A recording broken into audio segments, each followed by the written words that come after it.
Welcome out to another episode of It's All Been Tried Before. This time, Deep Space Nine, the Nagus. Yeah, you got to be careful how you say that. I may be saying it wrong, but hey, I'm from Earth. I am not a Ferengi.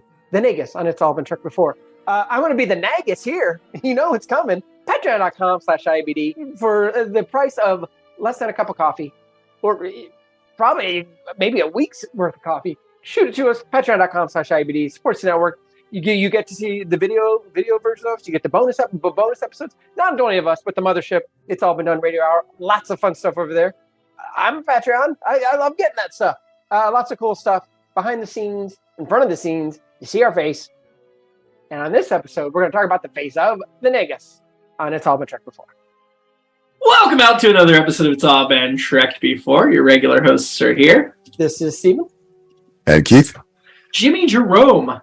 And we are here to talk the episode, the first Ferengi episode, Deep Space Nine, the Nagus. First impressions. Well, I mean, there's some fun things going on here. It's good to get some more Ferengi not backstory, no, the world building. You know, yes. We knew this was coming because Jimmy mentioned it, and they've hinted at it too. That they had been sprinkling it in quite a bit up through this series. But this is where I think it's really starting to pay off. Mm-hmm. Yeah, I enjoyed it. I've come around on the Ferengi. I love Quark. I didn't realize until I knew Wallace Shawn was in it, but even the other Ferengi are like a who's who of character actors, which was great. Mm-hmm. They made it solid. And then all the Godfather stuff. I started right down. This is very Godfather. I was like, oh, it's so Godfather. Well, that's where I wasn't going to jump ahead to, but intentionally so. So I enjoyed that stuff too. So yeah, it was fun. Yeah, it was fun and actually touching. I thought the B storyline ended up in a good place too, which could have been really annoying. And parts of it were, but I thought it ended up in a really good place overall. That was my other thought. That was my other note. So I think I'm done. The B storyline, the father-son relationship, was a little bit formulaic, but. Mm-hmm. But keep in mind, in 1993, when this aired, you would not have seen a black father and son with that kind of relationship on television. And so it was groundbreaking for that time and the way they did it. However, I just, on a purely character level, I thought it was touching and interesting, and I like Sisko and Jake's relationship, and I like to see it develop. I do think they have better episodes later. Again, I think there are better Ferengi episodes later, but what amazed me is some of the things that are the seeds that are planted here that I know will blossom later. And we'll talk a little bit about that, but not get too deep into that because I don't want to spoil too much what will come. I will talk about like the thing that doesn't mesh with what comes later, but it's nice to see some things planted this early because this is only episode 10, but it does not surprise me to see that story by David Livingston, the director who also directed this episode, teleplay by Ira Steven Behr. He said Ira Steven Behr, one of the top people on DS9, helped shape the world, and it is no surprise to me the first episode I see his name teleplay by is one where we developed the Ferengi, and it was actually a good episode. Mm-hmm. So this is the part where we get to the inside of baseball. Thank you. So we start out with just a shot to tease you of Grand Nagus arriving, not telling you who it is. You don't hear a voice, but he has an assistant, Mayhardu, played by Tiny Ron, who is best known for Last Man Standing, the 1996 movie, not the Tim Allen sitcom. Ace Ventura, Pet Detective, The Rocketeer, and Roadhouse. My favorite role of his, which you guys may remember, is from Police Squad or The Naked Gun. He was the tall guy whose head you never saw. That was Tiny Ron. He also played in the ABA. He was drafted by the NBA and the ABA, the American Basketball Association. Played 4 years there. He was a tall guy. It was the 70s. So I didn't do great there and then went right into acting. And there was already someone with his full name, so he went with the ironic Tiny Ron. But yeah, that's my favorite of his roles. But yeah, he had a bunch of other roles as the big tall guy. I feel like it's a Star Trek staple. He only has 27 credits, but yeah, it seems like his roles are memorable. He got good roles. Yes. Sadly, he did pass away in 2019 at the age of 72, but this is the first of 7 episodes Mayhardu will appear in, so we'll see this character 6 more times. And then he has a 2-part episode on Voyager as the Alpha Hydrogen, which will be interesting. And that one he'll get to speak. Whereas I don't know that Mayhardu ever speaks. Did you immediately get Mr. Hom vibes from him? Because I did. Yes, yeah. I did. Yep. It's a different alien species, but why not just make it the same alien species? Yeah. Yep. Right? That actually would be a nice touch. Maybe they worried about, well, for once they worried about retconning too much or some kind of contradiction from something they didn't anticipate. I mean, Loxana appears in Deep Space Nine, so Mr. Hom might as well. I can't remember. Probably. Wherever she is, he follows, but we'll see. Well, I meant more about the species thing. Oh, there might have been some sort of lore cross-contamination or something. I mean, it's not that stopped them from some other things like, like Trill and so on. But it's a tall, non-speaking, super loyal servant species, which, that alien, they're always like this. I'm like, that's what they say about Mr. Hom's alien. So it feels like it's the same species. It just looks different and is called something different. Yeah, it would have been a nice touch. Yeah. From that just glimpse of the Nagus, whatever, before we even get to hear him speak, it then goes to the first Jake Ben scene. Yeah. And did you notice Jake's bedroom has no door on it? That's got to be annoying. Yeah. I know it's like behind an alcove, but it's all open floor plan. It's just that they have to rack up those transporter bills to get them in out of the room. No, no, it's just open to the living room. It's open office design. Yeah. Your dad can walk in at any time. For a 14-year-old boy, that's not a great arrangement. It's a studio apartment, but it's a huge studio apartment. Right. I feel like most of Deep Space Nine is empty at this point. You can give him the quarters next door. Right. That's the problem. You have to wait till you can trust him. And Cisco's like, hey, I got a big surprise for you. We're going to the Gratitude Festival. I'm like, one, I don't know what the Gratitude Festival is, but it doesn't sound very exciting to me. Is that what he called it, the Gratitude Festival? It is, and we will hear more about the Gratitude Festival in future episodes. The Bajorans are an extremely religious species, so the Gratitude Festival is one of their biggest holidays. Well, it still doesn't sound that intriguing as a child or as an adult, but maybe it's like some kind of insane pagan thing, which then I wouldn't want to bring a kid to that. No, doesn't really sound properly religious either. It should be like the penance festival or something. Or yeah, their religion is better than ours. That's what I. The self-flagellation festival. But did you hear he mentioned that after the Gratitude Festival they were going to visit the fire caves, which sound way cool. Okay, that's what I remember. That's the selling point. Yeah, and the fire caves, we will eventually see them as well in multiple episodes. In fact, part of the series finale takes place in the fire caves. So. Lots of fire caves in our future. I appreciated the mention of both the Gratitude Festival and the fire caves when they both have meaning later on. I was looking at the decorations in the Cisco quarters while they were talking. You notice they had a 3D chess set out? Oh, no, I missed it. Yep.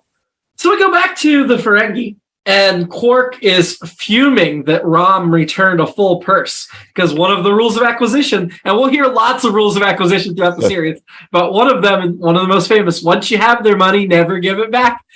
I thought Max Gronchek's performance as Rom was excellent, and the way he delivered that, like, oh, that's been a rote thing. You had to learn sing-songy all your life. You can tell. I loved that delivery. And I will say, for a large part of this episode, I was disappointed in Rom's characterization. We'll talk more about it, but being mean to Nog, trying to rob Quark, that doesn't feel like Rom to me. The way Rom develops as a character. And I think we can credit Nog's story with helping shape and grow Rom. So I think it's okay that he's not there yet. I think it's okay that he's got a ways to grow, but the fact that at the beginning he returned the purse full, that's classic Rom. That is what I would expect from Rom later on. Well, this feels like a good start then. This feels like they're showing you exactly the but then contradictions you've been seeing. So it's disjointed. It's uneven. Well, I guess people have layers and multitudes, but it feels to me like they're not sure who Rom is. Or they're like, okay, now we need a twist. Let's just use this character because they probably didn't know they were going to use Rom all that much. No, I'm sure you're right about that. I'm just saying that if someone wanted to justify it, they could say that these are just things that happen off screen. This is we see the parts where he's already been browbeaten by Quark to do something, or the other Ferengi to the kind of pressure. Maybe we could believe that he would kill anybody else, but because Quark browbeats him so often. Mm-hmm. But I think before this, he was just unnamed pit boss. So this is the episode where we did see him drop Nog off at school. So we knew he was Nog's father. Now we've established he's Quark's brother, building that family up. There's a book called Legends of the Ferengi that's by Quark, as told by Ira Stephen Bear and Robert Hewitt Wolf, two of the guys behind DS9. And of course, it's got Quark and Zek on the cover. But it tells Ferengi fables and rules of acquisition. It doesn't have all the rules of acquisition. It only has the ones that were mentioned on screen. So it's got a lot, but it doesn't have all 300 and some or whatever it is, or 284 is the last one in here. So it skips all the one. But yeah, rule number 1, once you have their money, never give it back right away. If you like the Ferengi, if you want to learn more about the Ferengi, there's a lot of interesting stuff in here. It's not just the rules. There's little stories and stuff. It's fun. It's a thin little volume. Do you think they listed the rules in order of appearance on the series? No, it says rule number 1, rule number 3, rule number 6. Because they tell on the series, they usually give you the rule number. Wow. So it skips the rules that aren't mentioned. But we see Nog at the beginning there, and he's building some kind of weird 24th century house of cards out of like the game cartridges and glasses, and then it crumbles. I'm like, what is this idiot up to? No wonder he's failing in school. But I feel like those glasses could easily break. It's not a great thing to have going on. I appreciated, while still hating, that Quark was mean to Rom, so then Rom took it out on Nog. It's the cycle of abuse, which is not good. And it will break in this family. That cycle will not last. But that house of cards made of glasses. It's still uncomfortable. Well, you can say, you know what, Keith? You make an excellent point. You can say the Ferengi Alliance, as it is right now, is like that house of cards. And as DS9 unfolds and we learn more about the Ferengi, that house is crumbling. That could be an apt metaphor for the Ferengi culture as this series begins. Wait, I just thought of something. That could be like a political metaphor too. I wonder if anyone would ever think to name a show House of Cards and make it about politics or something. I feel like it would end. It would not end well, Keith. But the first season would be great. I'm gonna pitch it to Netflix. So good. What could possibly go wrong with? All right. We see Quark telling Morn a joke. I always love when I see Morn, and we hear him laugh a little bit. I wish he ever got a line, but I'm pretty sure he never does. I read that this is the only time you see him even open his mouth. Is what he said. Yeah. Do you like Zek's ear hair? Yeah. I do not. I mean, I like that they thought to do it, I guess, but at the same time, it's not appealing, but it is a nice touch. Yeah. Well, and I will say I did listen to the Greatest Gen guys already, their take on this episode, and they brought up, and it had not occurred to me, but I think it's correct. The Ferengi ears are kind of seen as almost like privates because they're very erogenous. Yeah, erogenous. And clearly the Ferengi ears follow the pattern of male testicles as they get older. They become long. Oh my God! Why didn't I see this coming? I should have seen this coming when you said, but I did not. And that really just grabbed me. Well, no. I was just going to say, as a man of a certain age, ear hair seems to be just nonstop growing. Even if the rest of my head's thinning, it's not thinning there. So it made sense. I think this is a good time to talk about the actor behind Zek, Wallace Shawn, because his voice is unmistakable. As soon as you hear him, you know who it is. Yeah. Best known for The Princess Bride, My Dinner with Andre, Toy Story, The Incredibles. He's been in 44 episodes of Young Sheldon recently, The Good Fight. So many things. What's your favorite Wallace Shawn role? Well, I mean, before we get to, I'm going to say that I don't think I would have recognized his voice in this, honestly. Really? If you hadn't prefaced it, there's something. It seemed like he was actually doing something different with it here. Like he was trying to do a voice. But it was still. It was still very much him. But I wrote down the probably would have gotten it eventually. Nagus is very Wallace Shawn too, so it just plays into. He was perfectly cast. Yeah. He has a short. I'll call it a cameo now. Appearance in Manhattan, the Woody Allen movie. So if you're like, I'll still see his work, I recommend that. His appearance in that is fantastic. But I'll say nothing more because that would be a spoiler. I loved him for 11 episodes in Gossip Girl. I honestly can't think of anything else other than Princess Bride. I mean, Princess Bride's my favorite. Yeah, I mean, not that there haven't been other things, but it's just so far overshadows everything I can think of. Just jumps right out to the forefront. So yeah. So Zek will not appear in any other Star Treks, but he will be in 7 episodes of DS9. I'm going to go out on a limb here and guess it's the exact same 7 episodes Mayhardu appears in, but Well, since the numbers line up. And that goes from season 1 all the way through one of the final episodes of the series. So he'll be around for basically the run, which is good. I'm really glad he did not die. I mean, did you think he was dead, and were you disappointed that they got rid of him that quickly? I thought he was dead. I thought it made sense. I didn't have any reason to think that he was supposed to be a recurring character in that sense. This is like a name, so it's possible. He could have just been dropping in and like, hey, here's the thing. I felt the same way. I thought it was like Sean was like, you got me for 3 days. So, I die on page 13. Okay, perfect.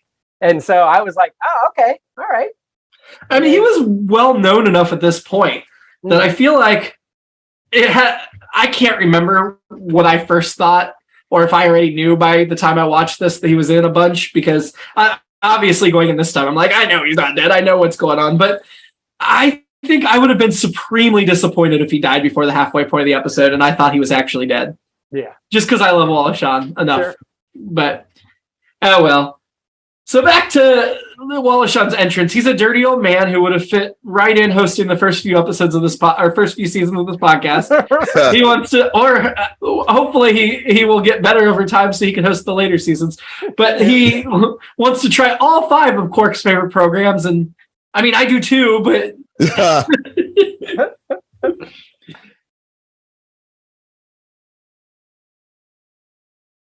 I think he should also try Riker's 5 favorite programs while he's at it. Yeah, I enjoyed the conversation of, do you think he's in good enough health to handle this? At first I was like, well, that seems a bit, and I was like, no, that makes total sense. I appreciated Quark being caught on his ageism though, and being like, look, I get he looks frail, but old people have needs too, and they can still engage and have fun. So leave him alone. O'Brien finally returns. But Keiko apparently is still on Earth for another couple of weeks. Still, quote unquote, on Earth. For her grandmother's 100th birthday that happened months ago at this point. They must have had a fight or something. I don't know what the backstory is supposed to be. I think Keiko's still on Earth is still code for, we're going through some stuff. Well, and I think it's definitely O'Brien's fault, because not only is he still doing his job as chief engineer, he's filling it at her school, which means he's in big trouble. That he's got to make up for. I guess if you're not trying to add an extra story that they're having a fight that we never hear about or see directly, so that's just all fan in your mind. But if you don't think that, like, expecting the chief engineer to also teach the school is absolutely ridiculous. Yeah. It makes no sense. I mean, is it a bit, because I thought at this point, to me, as somebody who's only watched these 10 episodes, I feel like it's become a bit that they're just always like, oh, hey, can you do this too, O'Brien? And he's like, yeah. And even in this episode, he's like, do this, do that, do this, do that. He's like, yeah, okay, I'll get it. Oh, by the way, how's teaching class going? Wait till the end of season 1 where they fire Odo and Bashir, and O'Brien has to be the chief medical officer, the chief security, and the chief engineer in season 2. And so maybe it is a play on Scotty, because Scotty was like, I can't do it, Captain. I can't do it. And O'Brien's always like, yeah, I got this. I'll get it. Maybe this is why Lower Deck said he's the best engineer, or the most important engineer of the fleet. Nog's excuse about a Vulcan stealing. Oh my God. Yes. Look, I mean, of all the species to pick, that is the last. And about ethics. Like that, it was so damn funny. I give Ira Stephen Bear credit, because to even suggest that Vulcans need to study up on ethics and would steal his ethics homework. It also made me think of the TNG episode Ethics, which I still could not remember for sure if that was the one. I don't think it's the one where Worf wants to kill himself. I think it is that one. Is it that one? Okay, well, then maybe it is. But that's what it made me think of. But yeah, again, I hate to pick on this kid because he can't read, but yeah, what an idiot. That's another problem I had with this, is Ferengis have to be smart and cunning, right? To make their profit. Yeah. So they should learn to read. They should know what a Vulcan is and the basics about alien species. I guess we're supposed to believe that he is as inept as Rom, because Rom is portrayed as inept. And maybe in Ferengi society, they try to keep a certain class of Ferengi down like this so that you can control and manipulate them. That makes a lot of sense. As staff. But at the same time, like, you got to educate them to a certain extent, or they're not helpful as help. Yeah. Yeah. I mean, that's you explained something that you came up with an explanation I wouldn't have thought of just yet. Actually, but it's too much. It's too far to make him illiterate and not know anything about Vulcans. Right. Yeah. It's just really funny though. It's also this, like from the pushback earlier in the season about him going to learn anyway, but whether from a human woman or whatever, it just seems like, they should know the whole knowledge is power thing. They should be like, oh, sure, go in there and just, learn everything you can. I'll really jump ahead. So at the end of the episode, when the Vulcan woman goes by, you see, like, that's the one that I thought stole the thing. I thought they were just checking her out. They were, I think, but I didn't even think about wait, maybe that's why he thinks Vulcans might steal things, because they're beautiful. It's Dr. Salar, and she stole his heart. There you go. Honestly, that occurred to me too when she walked by. The joke about the Vulcan stealing the homework thing, and actually, now you bring it up again, though, it could be just because that was what was foremost on his mind. That woman having seen her and is like, Vulcans, popping into his head. Could be. That actress, not a lot of credits, but most of them are being a pretty woman. So I didn't even know who it was. Yeah. So Julia Roberts then. Exactly. It would have been funny had they played Pretty Woman as she walked down the promenade. They would have been like, what is that song? Lower Decks would have played Pretty Woman, and then they'd cut to like Quarks and Morn's like grumbling that they're playing a song he doesn't know or something. I don't know. They would have done something. Or they have to pay for it. The Godfather thing. Mm-hmm. That's been brought up already by somehow, just prematurely by someone. The thing that made me wonder, does that mean that Quark, the character, is familiar with the Godfather movie and was making those references purposefully? Because you can't, that's not something you could do accidentally, I would think, right? I mean, that was so close to. Yeah, I don't think they wrote it with the idea that Quark knew about it. I think they just wrote it with the idea that we're going to copy the Godfather. That I don't know. That's a little bit too much for me as far as credibility goes. I would think he would have to. His nephew thought Vulcans would steal things. So, but it's more the unlikelihood of Quark doing this bit, like down to the gestures. Like he's like kind of brushing the lobes, like Brandon did the chin. Yeah, and as soon as he was petting the weird creature, I'm like, this is Godfather. And I guess even the blinds were the same, and the way that the other guy's like, when he gets in the whole, if you come here in the spirit of friendship, and all that stuff, it's. I'm not sure we ever see that creature again, but it is an accessory with Quark's action figure. Oh, nice. I didn't see. I was actually in the kitchen when the scene started. Just the first couple of lines he said was something like, when I was named Nagus, did you come here to congratulate me? Exactly. Did you do that thing? Was like, oh my, what? And just that whole bit, man. But it sounded like then he kind of broke and was like, haha, I'm just joshing you. It seems like it's like, yeah, you should know this bit, from this movie we saw. And then one of them is like, well, I know you're very busy, and movie. You're very busy on your daughter's wedding day, and how you can't say no on his day of his daughter's wedding, and all that stuff. But then later, the day of my daughter's wedding, there's even a Godfather 2 reference later. Rom's like, well, how come you get to be it and I'm not? I'm your brother. And Quark says, this is how it was meant to be, which in Godfather Part 2, Michael says, that's not how Pop wanted it. Well, that's not how I wanted it. Michael says, this is how Pop wanted it. Well, that's not how I wanted it, Fredo. So Rom is definitely a Fredo. He's definitely a Fredo. And to the point that he tries to have his brother off. That's just another Godfather reference, Part 2 reference. So Ira Stephen Bear was just really leaning heavily on the Godfather. See, I've never seen the Godfather, so I didn't get that. But so those I enjoyed a lot, but I thought it deviated enough to not just be. It definitely wasn't a beat by beat. It was just like we're hitting some of the things. Yeah.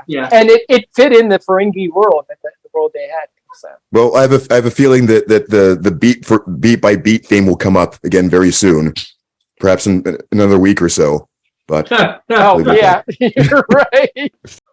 So when Nagus is in the holosuites, and we cut back to Quark's bar, and we hear him laughing through the door, those things better be soundproof. We should not be hearing him laugh. I feel like hearing him laugh is the same like we hear a starship zooming through space. We shouldn't be hearing it. Somebody just thought, well, we better put something in there.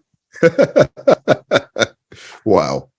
Because, seriously. Maybe they have like an extra liner or something they close for privacy. When it's, and Nagus just has no shame because he's an old man and old men don't have shame.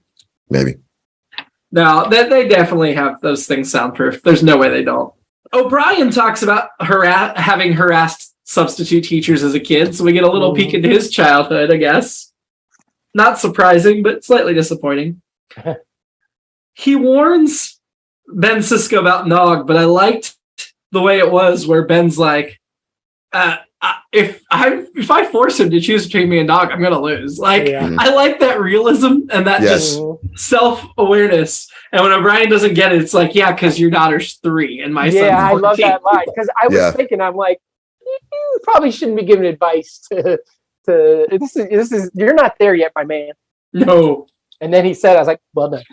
The Ferengi dinner, that was a really cool giant lazy Susan. What a great way to eat family style. Yeah, and maybe, I don't know if it's the jacket Quark always wears, but I like his jackets. I enjoyed his dinner jacket for fashion. I thought it was really cool. This is not fashion, but the idea that they had those dental instruments with dinner, I thought that was, I mean, obviously their teeth are a thing. Oh, wow. Yeah. I mean, I think the closest I've seen is people get out floss right after dinner, but I've never seen dental instruments. But maybe dentists would do that, but probably not.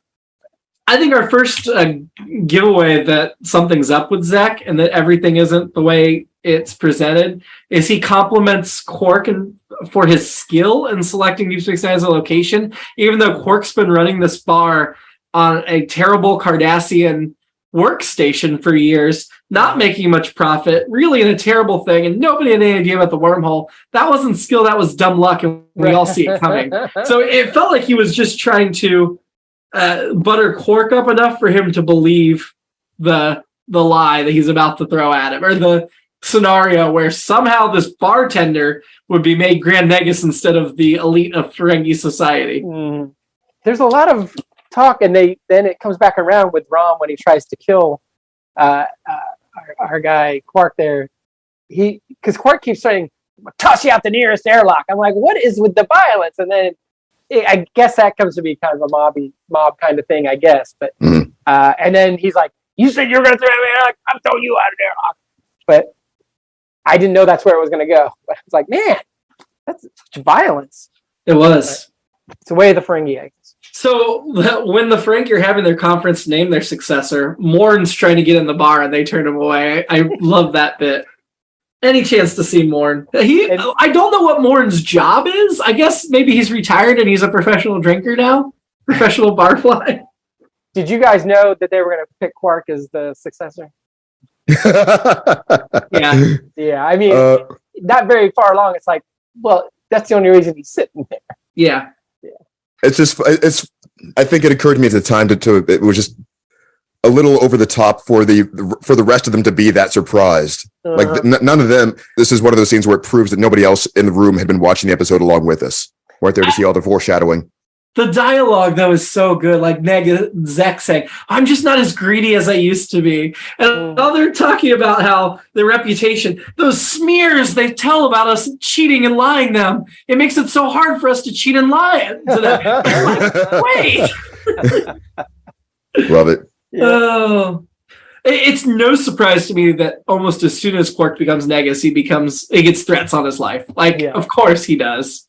We've got, is Nava, I think? Nava or Grawl, those are the two Ferengi that one of them is threatening him. One's played by Barry Gordon, who is best known for Teenage Mutant Ninja Turtles, doing voice in the 80s and 90s. The Thousand Clowns, The Girl Can't Help It. Yep. Great voice actor. Did a lot of stuff in the 70s. And then the guy that played Grawl was Mike Moffat. Lee Ehrenberg played Grawl. Lee Ehrenberg played Mike Moffat on 2 episodes of Seinfeld. Okay. One with the parking spot, he and George fighting over who's going to get it. And then later he calls Jerry a phony. Jerry ends up breaking both his thumbs by slamming down his car trunk. Oh, right, that guy. And that's also the episode which I think we've talked about before, because I think she was in one of that's the episode where the woman at the office keeps calling Elaine Susie. And so that's the same episode. And so Mike... Lee Ehrenberg as Mike Moffat comes in at the end, is like, Jerry Seinfeld killed Susan. She was murdered, and Jerry Seinfeld did it. And so that's the end of that one. So, well, he's also best known for the Pirates of the Caribbean movies. Once Upon a Time on ABC last decade. Yes. RoboCop 3. Grouchy, I think, right? Yes, Grouchy, one of the 7 dwarves. Like I said, some great character actors. Yeah. Well, so Barry Gordon's just going to be in one more episode of Star Trek, an episode of Voyager, totally unrelated character, just a one-off. This is also Graal's only appearance, but funny enough, Lee Ehrenberg plays Ambassador Graal in 2 episodes of Star Trek Enterprise, except he's a Talia, right? He's not a Ferengi, because they don't have Ferengi in Star Trek Enterprise. So it's a different species. That's weird. That's fun. But it's the same name for 2 episodes. He also played, which I think is really weird. I mean, that had to be a tribute to him in some way. He also will be in 2 episodes of Next Gen in season 7, playing 2 different Ferengi. So they are going to use him again as 2 different Ferengi in the next year or 2. Cool. Zek's son, Krax, is played by the great Lou Wagner, best known for Planet of the Apes movies, Airport. I want to say My Name is Earl, or Raising Hope. Maybe not My Name is Earl then. He was in 1 episode, My Name is Earl. But Raising Hope, he was a Ferengi in the Chain of Command Part 1, where Picard was tortured earlier this season. So that was his other appearance in Star Trek. But yeah, so just as you said, great casting there. So I've never thought to ask this before, but have you ever checked to see when they play different Ferengi, do they bother to do different styles of makeup on them for different characters? Yeah, I mean, like Max Gronenchek and Armin Shimmerman, who play Quark and Rom, were both in Next Gen as Ferengi, and I don't think they looked quite the same. I mean, Quark obviously has much better makeup than any other Ferengi on screen. I noticed other than possibly Zek. They did a really good job with Zek. But that's kind of what that would be necessarily different, because they were fleshing out the species, back in Next Gen. But I mean, going ahead, do you think they bother to think, well, we can't give you the same nose or eyebrows, or somebody's going to notice? Well, I think we should keep making note of that. And when we get to season 7 Next Gen next year, check out the 2 Lee Ehrenberg and see how similar they look or different. Nice. You know, one's ever done it. Quark's one of the few Ferengi that doesn't have the little shield on the back of his head. Yeah, he lets his butt bulbs just hang out. I was thinking that because the Grand Nagus didn't seem to either, and I thought that was sort of like the other Ferengi having to wear a tie to these events, because Nog was wearing one when he was doing the serving. So I think Nog wears one throughout the series, and Rom as well. So I don't know, maybe it's just Quark decided to be different. Well, I mean, Nog wasn't wearing one to like school or anything, or just hanging out in the promenade. So it was just. Oh, I didn't notice. Yeah. And Quark also has better eye makeup than any of the other Ferengi. Yeah, I noticed that last night too, and it just made me think how much he had to sit in makeup. I had 2 questions in this episode that both got answered. One was, we've already kind of talked about, was at the meeting. I'm like, is this supposed to be a spoof of a CEO or a mob? Oh, okay, mob boss. Yep, got it. And then later, or maybe before then, I didn't know if the Nagus's stick was like supposed to be like a pimp stick or a scepter. And then they call it a scepter. Yeah. But yeah. Yeah, it gets passed from Nagus to Nagus. Oops. And the picture on it is supposed to be, was designed after Quark. Or at least that's what the people making it used as a was Quark? Because it doesn't look much like Quark. Yeah, I think they used that as a jump off though. And they must have modified it just enough. Well, yeah, because it would be really weird if it looked like Quark. Right, yeah. It's funny you mentioned that boardroom scene. It just reminded me of one of the scenes that I find the funniest, one of the mob scenes that I find the funniest, which isn't really supposed to be. I mean, it's kind of funny, but it's not. The Untouchables, the baseball scene. You know what I'm talking about? They're in the boardroom with the Well, and there is the scene similarly in Godfather Part 2 where Michael's trying to make them go legitimate, but he's sitting at a table in Cuba with the leaders of Cuba and also the leaders of AT&T and the oil companies and all that. So kind of, I guess maybe they already did what I'm referencing, which is a room full of the 5 families. Is it any different than, and that's the question in the original Godfather, when Kay says, Michael, senators don't have men killed. Now who's being naive, Kay? Yeah. But anyway, I could go on and on about the Godfather, but that's a different show. I did have one question. Well, maybe it's not a question. Maybe it's a statement. When they said that the Nagus was vacuum desiccated, I was like, that's the way I want to go. Is that the way you guys would want to go? Is that what you want? And be put in little jars and sold to people as a collectible? Yeah. I mean, only the Ferengi would try to profit off of the funeral. But it wasn't the Nagus. So what was it? Yeah, and you know what? I bet you Or cracks just kept the money anyway. Yeah. I bet you didn't get their money back. Dude, that's right. Because rule of acquisition number 1, once you have their money, never give it back. That's right. You have to say it like that too. Yeah. That's what it's what you have to teach the people in the customer support lines when they're answering the phones and they get to that resolution point. Sorry, company policy. Quark's spit take when Rom says, "Well, I just assumed I'd get the bar." I forgot to write that. Oh, that's great. Because Quark just double spit take. Rom to be his bodyguard, but not to run his bar while he's Nagus. Like, you can't be Nagus of the whole Ferengi people and run a bar. Come on. Yeah. They do say Ferengis in this episode, and I'm pretty sure that after this, they just say Ferengi as a plural and not with the S on the end. Sisko being unhappy that Jake and Nog make up. Like, that's so typical grumpy dad. Like, just, but he doesn't say anything. He keeps it to himself. But I appreciated Avery Brick's subtlety, or not. Quark lording over Odo after he becomes Nagus is great. I almost that was my alternate episode, was Quark really does become Nagus, at least for a season or two, because the dynamic shift between him and Odo. I feel like it would be kind of fun to do where everybody on the station has to start treating Quark like royalty to a certain extent because of diplomatic relations, but Odo is the one who refuses to do it, and Quark lets him get away with it because I think they both genuinely enjoy the back and forth. Mm-hmm. And I think that's where he says Nagus goes his way and I go mine, which made me think of the Dylan lyric, most likely you go your way and I go mine. He even said it almost in the same cadence. But so I enjoyed that. Another allusion. Another great comedy bit was when Sisko's standing next to Quark after the assassination attempt. Quark's in the medical bay, and he says Quark, and Rom pops in the frame to say Nagus, Quark. Yeah. The humor.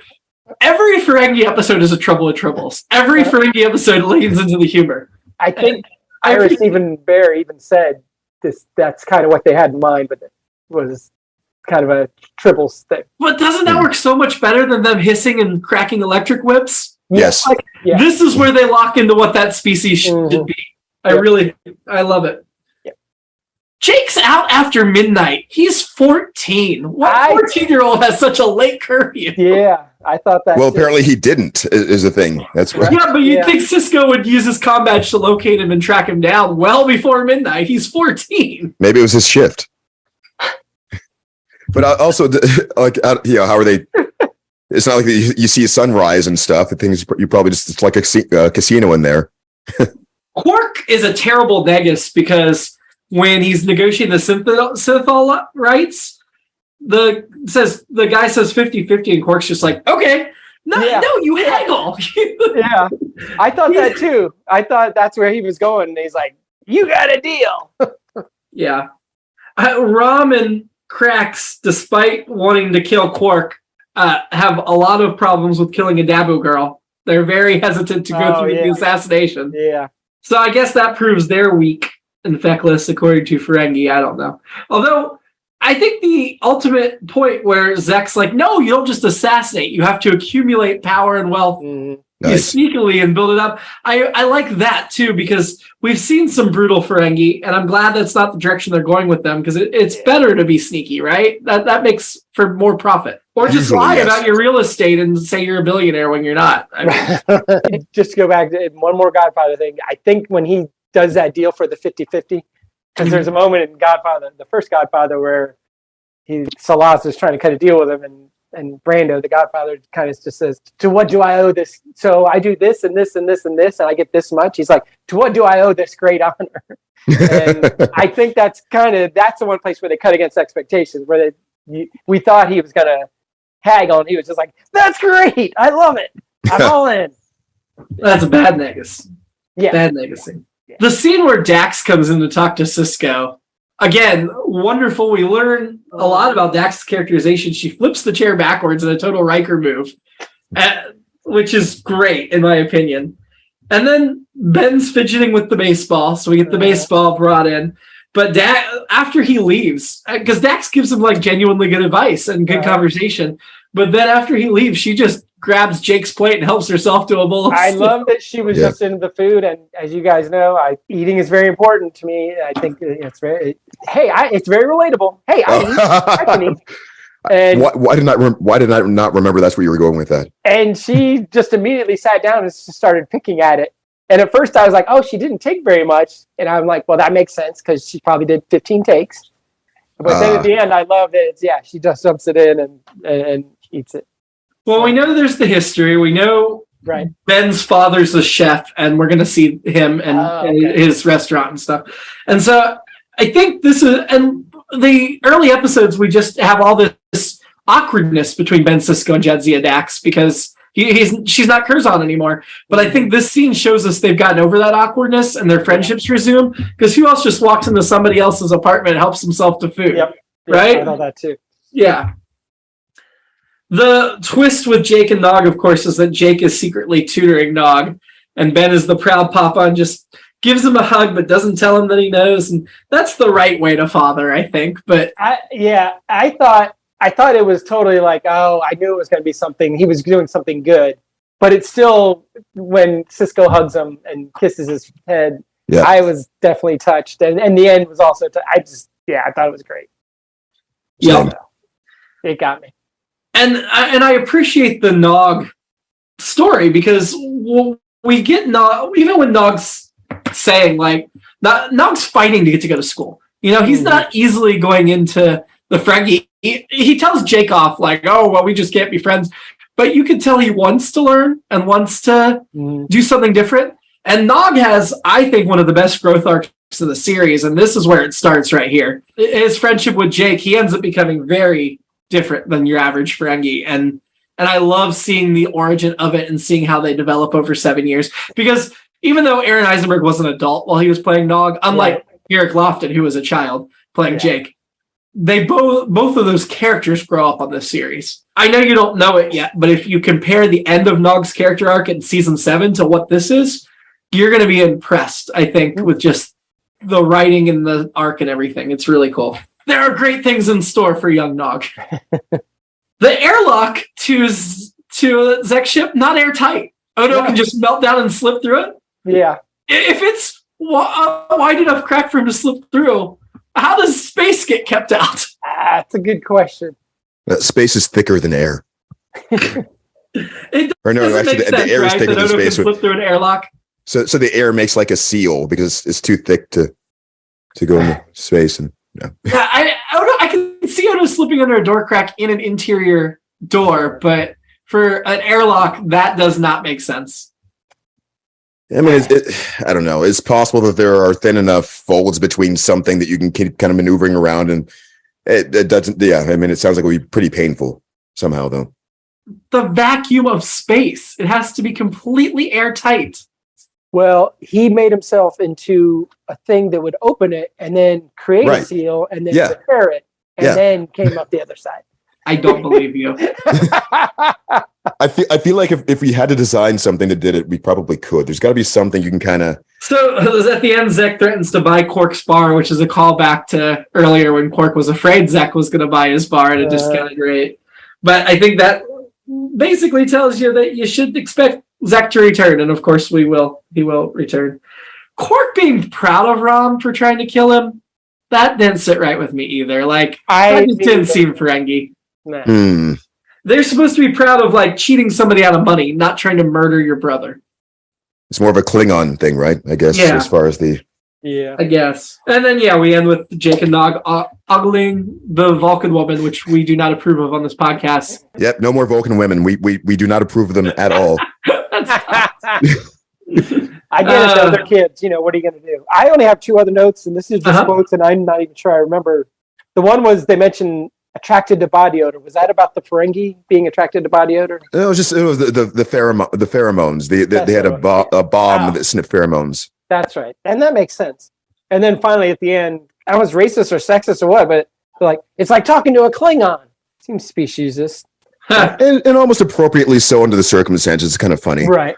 A good Star Trek centric ready-made punchline of some sort, you know. Yeah. Yeah. This guy's all about honor. He doesn't care about profit. What are you going to do? Did you have an alternate episode we didn't cover? It's my dinner with the Nagus. So that'll probably be my alternate episode for every episode with Zek. But we'll see. Oh, let's get to the rankings then. Who was the shady character for you in the Nagus? Oh, wow. That's a tough one, actually, isn't it? Really? I went with Rom. He tried to. That's fair. I'm going with Zek. Yeah. Mm. I mean, you could argue it was Jake. Ooh. Grommel. I think that was that his name? Grawl. Grawl. Yes. Thank you. Okay. Lee Ehrenberg's character. Who was your annoyance in this episode? I know he's gonna go on a journey, so you say, but Nog, he annoyed me. Okay. I'm going to go with Rom because I felt like his characterization was uneven, and I don't think it was the acting, but that's fair. It was written poorly. I'm going to go with the son, actually. Not Nog, the Zek's son. Cracks? Yeah. Who are you having a drink with? I went back to the classic thing that we've been referencing all episode, which is, there was a pretty customer at the bar at the beginning, and there was a pretty Vulcan at the end, but it's going to be the I keep saying it wrong. It's Nagus, right? It is Nagus. Not Nagus. So that's who I would have my drink with. I think there have been three other pronunciations other than Nagus that I've been following. It's kind of funny. Nagus, Nagus, whatever. Zek. I will have it with Zek. I'm going to have it with Quark for the second episode in a row and the third time in 10 episodes because, man, he had a rough episode and he's going to need a drink. And plus, he's going to tell me a joke like he told Morn a joke. So I'm happy. And maybe he'll let me use his 5 favorite holodeck programs afterwards. Oh, man, that's a great selling point, actually. At a discount. Not for free, but at a discount. Oh, yeah. Obviously not for free. I was probably going to use Steven's answer almost verbatim. So, with Zek? Yes. Okay. Ranking the episode, kind of feel like we should start towards the top, right? I think so.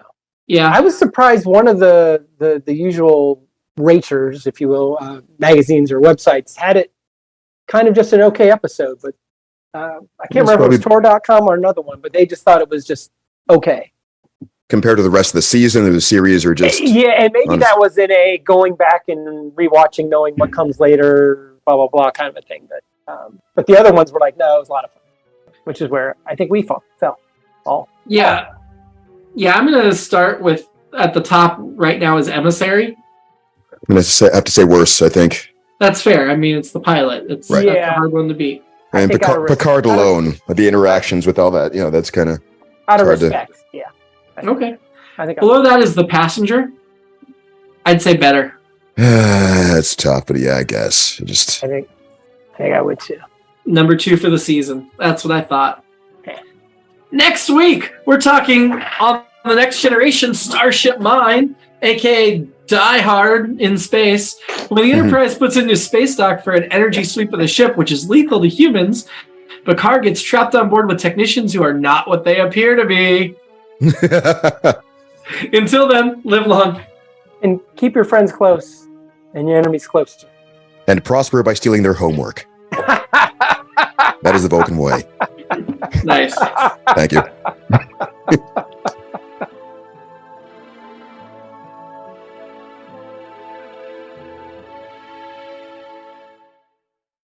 It's All Been Done presents Who's Got the Time?